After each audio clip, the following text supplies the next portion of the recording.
রাঘেই রায় চৌধুরী আমাদের জমি সব নিয়ে অন্য লোকের কাছে বিক্রি করে দিচ্ছে, আমাদেরকে এখানে তাড়িয়ে দিচ্ছে, খুঁটি পুঁতে ও দখল করছে। আমরা খুঁটি কাল দুপুরবেলা ভেঙে দিচ্ছি, ভেঙে দেওয়ার পরে থানায় আমাদের ধরে নিয়ে গেল। থানায় গিয়ে আমরা সব ওখানে 8টা অবধি রাত থাকলাম। নিয়ে আসবে, শওকত আসবে, সে আসলো না, শেষকালে আমাদের ছেড়ে দিল। আর এই জমি ও না বলে কেন দখল দিচ্ছে কেন? আমাদের বিক্ষোভ এই, আমরা কাল ভেঙে দিচ্ছি বলে থানা আমাদের চাচ্ছে যে তোমরা ভাঙলে কেন, তাহলে আমাদের না বলে তোমরা ঘিরলে কেন? আমাদের জমি, আমরা 70 বছর করে আসতেছি, সেই জমি তোমরা জোর করে ঘিরে নেবে?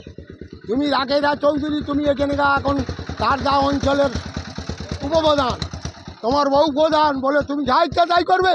তাহলে এতগুলো চাষি আমরা সব মরে যাব? আমাদের কোনো ক্ষমতা নেই? তাহলে আমরা সেই চাচ্ছি যে আমরা যাতে ক্ষমতা আসতে পারি, আমরা জমি এখন বেচবো না, আমাদের কোনো এখন কথা হবে না। যে জমি নেবে আমাদের সঙ্গে, চাষিদের সঙ্গে এসে বসে আলোচনা করবে, জমি বিক্রি হবে। হ্যাঁ, ওই আমরা ওইদের খোপা ভেঙেছি, রাঘেই রায়, হ্যাঁ ওই যে ঘিরেছে, হ্যাঁ তা আমার ঘিরেছে, আমার ঘিরেছে বলে আমি ভেঙে দিচ্ছি। এবার থানা চাচ্ছে যে তোমরা ভাঙলে কেন? হ্যাঁ না বলে ঘিরেছে।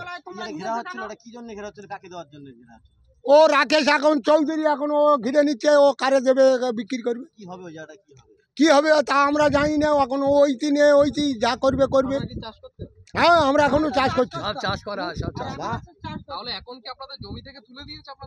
হ্যাঁ তা ঘিরে নিলে আমরা আর ঢুকবো করতে। কাঁটাতার দিয়ে ছ ফেরা কাঁটাতার দিয়ে ঘিরছে, শাল বললি পুঁতে সিমেন্ট গোড়ায় দিয়ে, তাহলে আমরা ঢুকবো। হ্যাঁ, আমার নাম ভিলে নস্কর।